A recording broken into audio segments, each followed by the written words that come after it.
Save.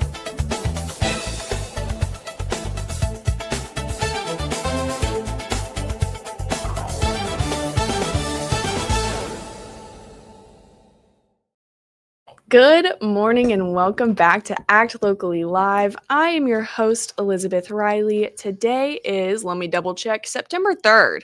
This has been a week. It is 7:30 in the morning. It is Wednesday, which means it's Nonprofit Spotlight. And today, I want to get something across to you right here, right now. Stop calling Waco boring. Waco is not boring. First of all, words are your world, and what you say becomes what you think, and how you think becomes how you act, and how you act becomes your habits, and then your habits become your reality. So break that now, because Waco's not boring, and you're just setting yourself up for failure by speaking that into existence. First, that's what's first. Second of all, there is too much that has happened here, too much that is currently happening here, and too much that is going to happen here for you to be making such a large false claim. That is fake news if I've ever heard of it. We live in Texas. This state could never be boring if it tried. It's like the more wise, reserved version of Florida, okay? The only thing that keeps the stories contained here is the loyalty, okay? Weird shit happens all the time. It's just normalized and protected. So, Waco's eventful. Waco is colorful. Waco is unpredictable. And within the last few weeks, I think that we have seen quite literally all of that. The turn of the calendar and the introduction of perhaps a little bit of fall is getting people excited. So we have had record-breaking crowds coming into the city for a few big performances at McLean. The first being the Red Dirt Reunion, featuring the Boys from Oklahoma with the Texas Encore. They co-headlined with Cross Canadian Ragweed and the Turnpike Troubadours, who I love. They were joined by special guests Shane Smith and the Saints, Wade Bowen, and American Aquarium. They had nearly 37,000 tickets sold, and it was the largest non-football event to ever take place in McLean Stadium. Give it up. Great job. That was also the first event in McLean Stadium to serve alcohol. Listen, Baylor, we may be a dry campus, but please, let people have some fun, okay? I've heard a rumor that it will be happening in the next 1 to 3 seasons. Keeping people on that. Let's remind them. We also had a huge start to the college football season with a game versus Auburn. Tell me why. The 2 days leading up to that game, I was seeing so many Auburn shirts walking downtown, walking campus, wherever they were. They fully took over this city, and I was embarrassed about it, okay? The blacked out jerseys and chrome domes on Baylor were just absolutely beautiful to see in person, and the energy was there in the Baylor crowd. I have to say, it was there, despite the super unfortunate calls made and the, super unfortunate outcome. We have also had some huge music artists aside from Red Dirt Reunion that featured the Boys from Oklahoma. Lori Morgan just performed at the Hippodrome. That was super fun. Bowling for Soup was here over the summer playing a live outdoor concert. Lauren Daigle is going to be coming to the new Foster Pavilion this month. Tanglefoot Festival is going to be headed to Temple, and that has a huge stacked lineup of performers. Ty Myers coming to the Herd. Casey Donahue is going to be at the Backyard, and then we also have tons of local band concerts. We have the Baylor Symphony Orchestra, the Waco Community Band, and the Baylor Concert Jazz Ensemble that will all be putting on their first shows of the season at the end of this month. So that's really exciting for them as well. The biggest name, in my personal opinion, Randy freaking Travis is coming to the Hippodrome next month. It's sold out. You can't get tickets. Obviously, it's Randy freaking Travis. But what do you mean he's going to be in Waco? Oh, it's a great day to be alive. Yes. The Heart of Texas Fair and Rodeo is also coming to Waco, and they are bringing Midland, another solid band. Why? Waco is just getting all my favorites. By the way, we are officially a month out from the Heart of Texas Fair and Rodeo here in Waco, 29 days exactly. So be sure to get your tickets now, please. Also, an even bigger festivity, bigger event, the Texas State Fair. Oh my goodness. They are bringing in dozens of Texan musicians that are going to be performing all starting September 26th. That's this month. This is even before Heart of Texas Rodeo comes to town. So, no matter the genre, the State Fair of Texas has something for you. It's all free with your admission ticket. Yes, please. There are multiple stages throughout the campgrounds, filled with live music every day. So you can pretty much plan your own little personal Texas music festival and just bounce to each stage, get some food, enjoy it. So today is Wednesday, which means it is Nonprofit Spotlight. And before we get into that, I want to shout out this beautiful artwork behind me. We have Debbie Miller Rose from Corsicana. You can find her on Instagram at Debbie Rose Miller, or you can find her online at her studio, debbiemillerstudio.com. This other beautiful piece right over here is from Russell Campbell out of Waco. You can find him on Instagram at rustone.art, and all of these pieces behind me are for sale. So if you're interested, you can either send me a message or contact these artists directly. So, Nonprofit Spotlight, we are going to be bringing you interviews with nonprofit organizations in the area, getting the story of how they came to be, how they help now, how people can get involved, and you know what? We're going to hear more right after this break. Everyone is born with different gifts and skills. Everyone is unique and has something that only they can offer this world. And everyone has different needs that help them accomplish their day-to-day goals and challenges. But there's one thing that everyone needs, no matter who they are. Breathe cleaner. Puro Air. Every dog deserves a second chance in a loving home. And you brew Grounds and Hounds, you're helping to fund that second chance for a rescue pup in need. They'll brew a second cup, and let's change the world for every pup. One cup at a time. Visit us at groundsandhoundscoffee.com. With over 50 years in the industry, Arriva Hospitality Group has been delighting guests with unforgettable experiences across Mexico. Our investors enjoy trust and impressive returns, while our guests, whether on vacation or business, keep coming back for more fun and memories. At Arriva Hospitality Group, we are looking for investors who share our dream of making people happy while our investments grow. Take a closer look at arrivahotels.mx. I just got my Colgate Advanced LED Whitening Treatment in the mail, and I am very excited to have dramatically whiter teeth in just 10 days. My teeth are going to be 6 shades whiter. The treatment is enamel safe and hassle-free. It's even designed for my sensitive teeth. Let's open it up. Inside we have the blue light whitening device. It's a charger for after each treatment as well. There's a full 10-day supply, and it looks easy to apply. Order yours today at shop.colgate.com. Back to Act Locally Live. Today is Nonprofit Spotlight Wednesday, so we bring you information on local nonprofit organizations, learning how they came to be, how they help, and how they can get involved. Today, I want to tell you about a cute little thing going on that you just need to hear about. It's called the Art Apprenticeship Program with Creative Waco. First of all, I love a play on words. And art apprenticeship, stop it. That's adorable. So this program is involved with plenty of local schools in our area.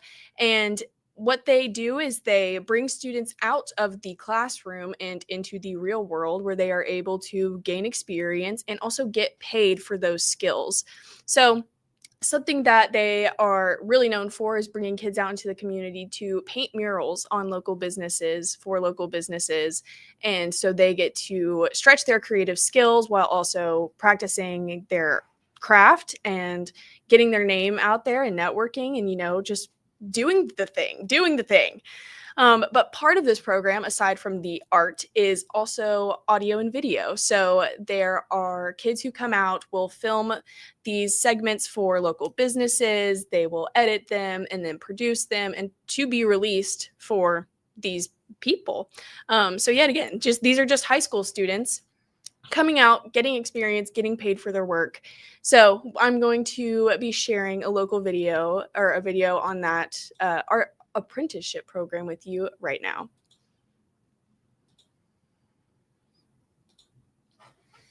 Okay, as far as I'm concerned,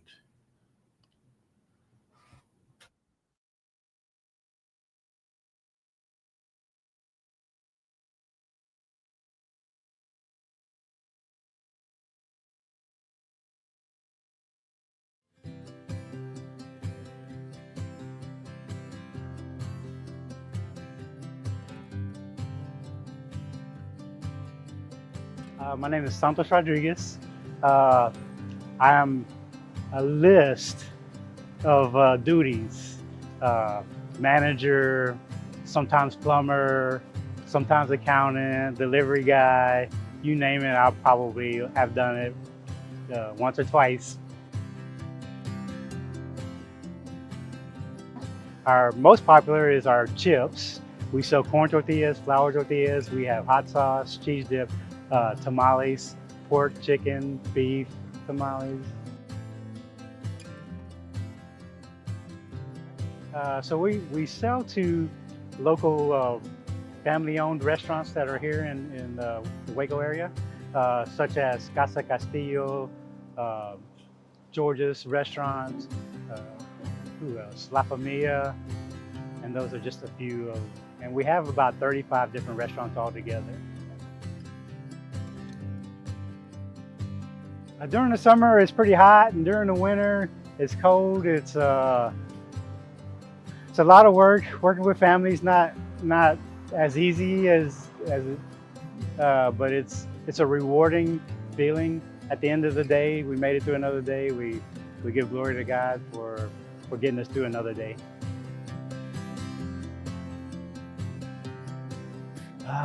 Getting to eat all the chips. I enjoy eating our products and just seeing it made from scratch.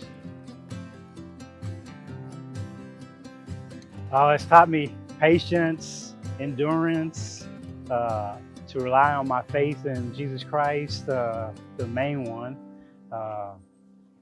and then to rely on family too more. I see us as a restaurant, having a restaurant, a newer, more modern facilities, and just more, what's the word, proficient, just a efficient process. I've been here all my life. As a kid, I grew up, and I started full-time here probably about 91, 92, I don't remember right offhand. And I've been here full-time ever since then. And so that's great that we're here for them. We try to help. You know, when there's loss, family loss, we try to help our church communities, our church like VBS. If a family's in struggle to bury someone, you know, we try to help those by donating sometimes if we can, and all right. Like how it started. So Jesse Contreras was my grandfather. He learned the trade from my great-grandmother, his mother-in-law, and he decided one day, he started in October of '58 is when he rented out the building behind us. He started out with a little machine and some refrigerators, and so all these years later, you know, we've grown. If he was here today, I know he'd be very proud of my mother and the family for growing it to where it is now. I think we're closer to, the Hispanic community, especially now with Magnolia right up the street. It's starting to develop this area more. They're seeing more foot traffic, more traffic in general in this area. So it's just a good time right now to be at this location.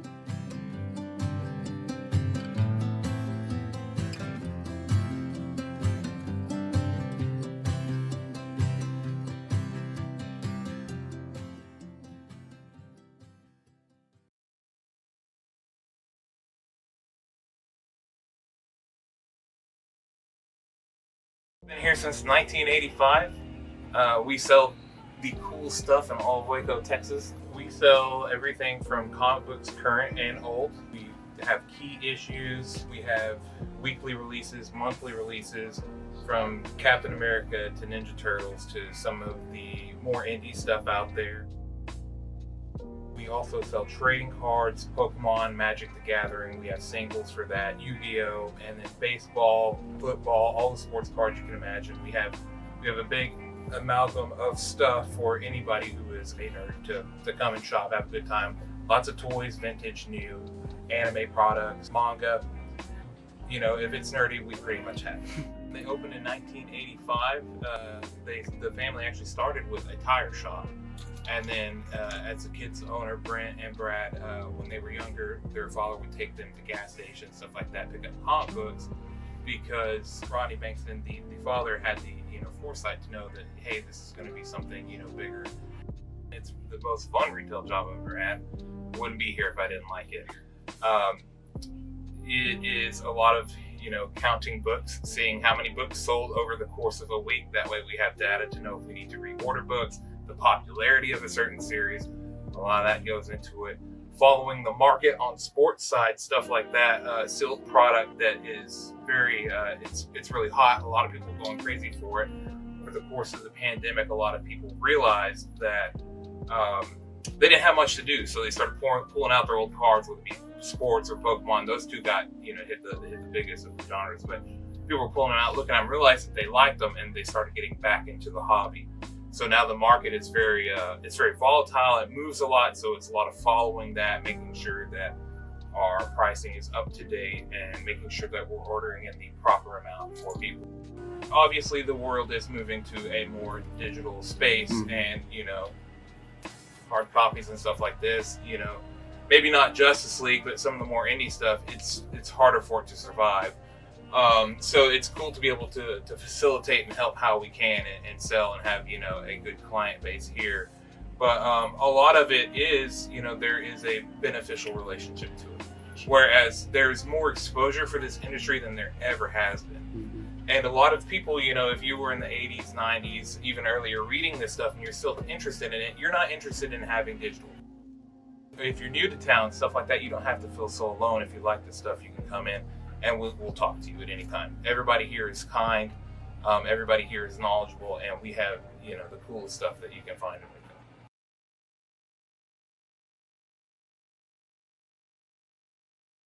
Hi, I'm Carla Dotson, and I am the owner of Boardwalk on Elm, 904 Elm Street, right across from the library. My inspiration on creating a space like this, a food truck, a small space, is purchasing property here in East Waco and putting something on it that will be viable for the community. Having some food was the easiest thing I could think of. What we sell here on Boardwalk on Elm are some of your fun foods, your burgers, French fries, cheese fries. We've done some things that we had in the community before. We used to have a Lee's Drive-In that had been here for about 40 years or so. And we kind of copied a little bit of what they did because it was so delicious. So we got the link baskets and short ribs. So a typical day looks like you get up, you do your prep, and then the customers that are calling in. We have DoorDash now. Some of the things changed, like I said, due to COVID. I would describe it as a food that you would get on a Friday night after work, and you want something really fulfilling, the link basket, your toast, your barbecue sauce that make finger licking. It's a weekend food. With COVID, it kind of skyrocketed a lot of us minority businesses because of how hard some things were hit in the community or throughout Waco. And it opened up doors with the small business, them recognizing more minority businesses. And so that opened up more funding, more, you applying for different resources that help propel us into that next level. What has taught me and helped me learn would be to build self-confidence because I stepped into an arena that I had no clue about. However, just researching business, it just helped me be a better business owner just by growing and learning.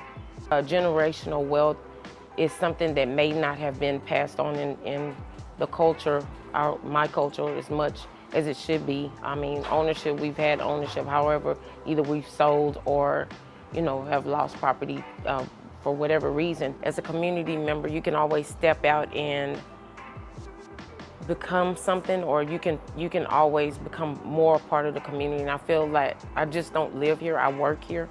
So overall, it just helps me be a better community member.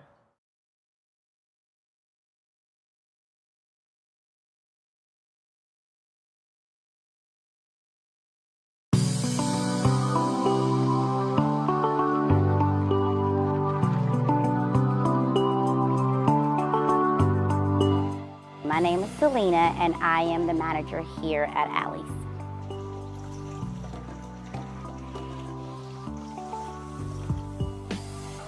Do I have a little bit of history? I have a lot of history here. So I was born literally here in Waco. I used to live 1 block away from here, which is like right behind the building. My parents still live there, and I used to come here a lot, very often when it was Kobe's. So I have a really good history with the store and know the ins and outs of it. What it means to serve this community is just really relating to everyone that lives around this area. And like I said, it was predominantly Mexicans, Hispanics, and so that's one thing that we can really relate to is just having the bond and even speaking the language, which is Spanish.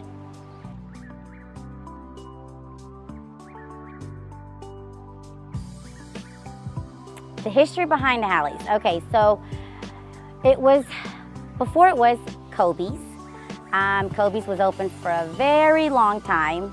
So everyone knew Kobe's of just coming and getting their greasy hamburgers or their bean and beef burritos or their fried Hot Pockets. And so it was open for quite a while, and then the owners decided to sell.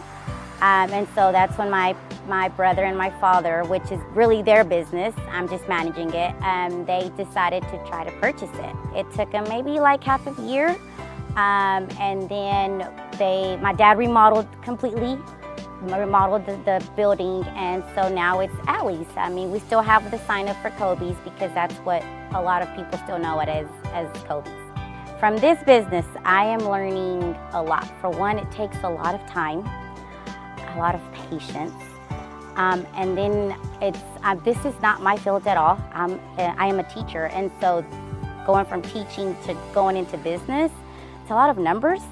We are learning as a family how to interact more with each other and how to come with conclusions based on whatever comes our way. So it's really, honestly, it's bringing our family even closer together than what it was. It's what we're learning on our side. Yes, so it is, like I said, it is family owned, and others that help is everyone. It goes from my father, my mother, my brother, my sister, myself, and our kids. So my sister has 2 kids, and I have 2, so it's really just family owned. So it's just all of us family put together, yes. My best selling products, that would be alcoholic beverages is our top one. Along with our bean burritos, our fried hot pockets, which is pepperoni, and then we have ham and cheese, but our pepperoni is the most popular. And right now, it's also our enchiladas. And so that's one of our popular things as well, but that's only on Fridays.